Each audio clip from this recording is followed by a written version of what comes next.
को वहाँ से भागते हुए देखते हैं जो इस इलाके को छोड़कर जा रहे हैं। यकारी के डैड और उसके दोस्त भी इसे नोटिस करते हैं और समझ जाते हैं कि उनका भी घर छोड़ने का वक्त आ गया है, क्योंकि बाइसन थंडर और लाइटनिंग वाले सीजन को सेंस कर लेते हैं। यही यकारी को खेलते हुए एक सुनहरी घोड़ा दिखाई देता है, जिसके बारे में मशहूर है कि वो दुनिया का सबसे फास्ट घोड़ा है और इन लोगों ने इसका नाम लिटिल थंडर रखा है। यकारी भी उसे देखकर बहुत इम्प्रेस होता है और तभी उससे मिलने उसके दोस्त वहाँ आते हैं, जिनमें एक लड़की रेनबो और एक लड़का सिड है। वो उसे अपने साथ खेलने को बोलते हैं, लेकिन यकारी उन्हें मना करके अपने डैड के पास आ जाता है। वहाँ वो उन्हें सुनहरी घोड़े के बारे में बताता है कि मैं एक दिन उस पर राइड करना चाहता हूँ, लेकिन उसके डैड उसे समझाते हैं कि उसे राइड करना इम्पॉसिबल है, क्योंकि आज तक उसे कोई नहीं पकड़ पाया।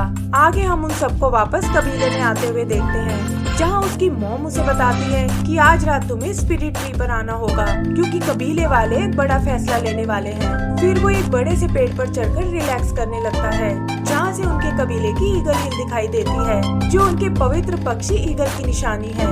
यहाँ वो खुद को लिटिल थंडर के साथ इमेजिन करता है और देखता है कि उड़ते हुए अचानक वो एक ग्रेट ईगल में बदल गया है, लेकिन जल्दी ही उसका ये सपना खत्म हो जाता है और वो पेड़ से नीचे गिर पड़ता है। वो अपनी मॉम और एक एल्डर से अपना सपना शेयर करता है। तब वो एल्डर उसे बताता है कि वो जरूर हमारे कबीले की पवित्र ईगल होगी और इसका मतलब है कि जल्दी ही तुम्हारी किस्मत बदलने वाली है। तभी उससे मिलने उसके दोस्त वहाँ आते हैं और वो भी उसकी बातें सुनकर एक्साइटेड हो जाते हैं। जल्दी ही वहाँ रात हो जाती है और हम देखते हैं कि कबीले वाले स्पिरिट ट्री के नीचे इकट्ठा हो गए हैं। वहाँ वो एल्डर उन्हें बताता है कि बाइजन्स के पास गजब की सेंसिंग पावर है और अगर वो ही जगह छोड़ रहे हैं तो हमें भी उनके पीछे जाना होगा।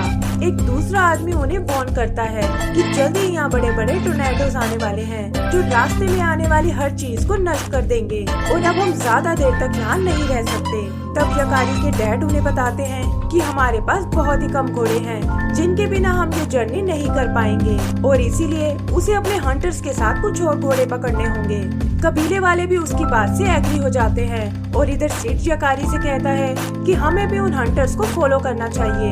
यकारी ऐसा करने से मना करता है और रेनबो भी उसे समझाती है कि ये सिर्फ ब्रेव लोगों का काम है, जो सिर पर ब्रेवरी के फेदर्स पहनते हैं। तब सिड उन्हें बताता है कि बाकी घोड़ों के साथ लिटिल थंडर भी वहाँ होगा और ये सुनकर यकारी का मन बदल जाता है। अगली सुबह वो एक बोट से उन हंटर्स का पीछा करते हैं और देखते हैं कि उन्होंने काफी सारे घोड़ों को घेर लिया है।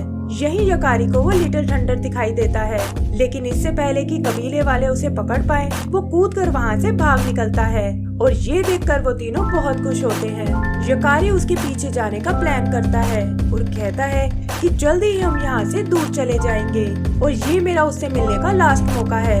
रेनबो को लगता है कि वो जरूर खुद को किसी मुसीबत में डाल लेगा और इसीलिए ड्रूपी को उसके पीछे भेजती है। इधर यकारी उसे ढूंढता हुआ एक घाटी तक आता है और देखता है कि लिटिल थंडर एक जगह फंसा हुआ है।